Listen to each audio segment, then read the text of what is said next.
Hi guys, magandang araw po sa ating lahat at nandito na naman tayo sa every routine ko guys.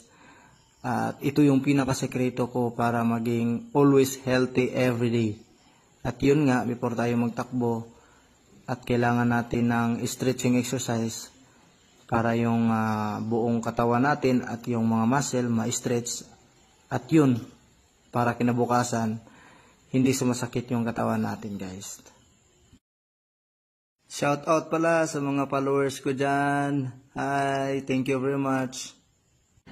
Shout out pala sa mga classmate ko sa 217, sa Scout Rangers. Ingat kayo palagi guys. Rangers lead the way.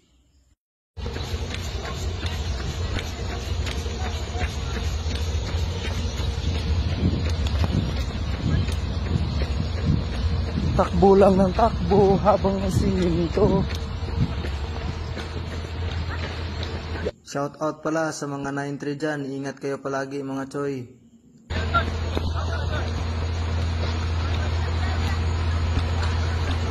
Bye guys.